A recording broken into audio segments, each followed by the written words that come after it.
Pimpri चिंचवडमधील KSB चौकात महानगरपालिकेतर्फे सुशोभीकरणासाठी लावण्यात आलेल्या रस्त्यावरील हँगिंग गार्डनच्या कुंड्या चोरी झाल्या आहेत। शहराच्या सुंदरतेमध्ये वाढ करण्यासाठी केएसबी चौक परिसरात हँगिंग गार्डन करून कुंड्या लावण्यात आल्या होत्या। चोरट्यांनी येथील कुंड्या लंपास केल्याचा परिसरातील नागरिकांनी सांगितले। हा चौक नेहमीच गजबजलेला असतो, तरीही कोणाला न कळू देता चोरांनी या हँगिंग गार्डनच्या कुंड्यांची चोरी केली आहे। विशेष म्हणजे हा परिसर पिंपरी चिंचवडचे आयुक्त राजेश पाटील यांच्या घरापासून अवघ्या 2 मिनिटांच्या अंतरावर आहे आणि या भागात सार्वजनिक मालमत्तेची चोरी होणे ही भुवया उंचवणारी गोष्ट आहे। याच बातमीचा आढावा घेतला आहे आमचे प्रतिनिधी प्रसन्न तरडे आणि भानुदास हिवराळे यांनी।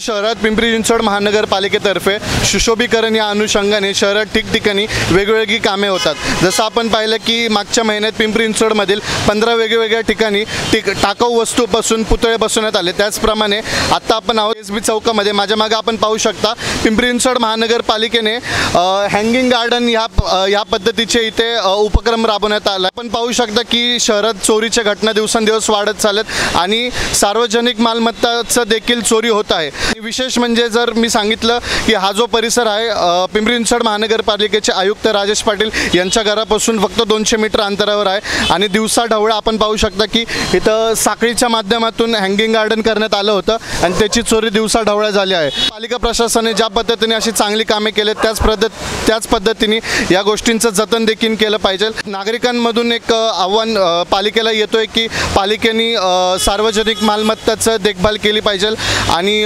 पालिका प्रशासनाने याबाबत लवकरात लवकर निर्णय घेतला पाहिजे। कॅमेरामॅन भानुदास हिवराळेसह प्रसन्न तरडे, आपला आवाज, पिंपरी चिंचवड।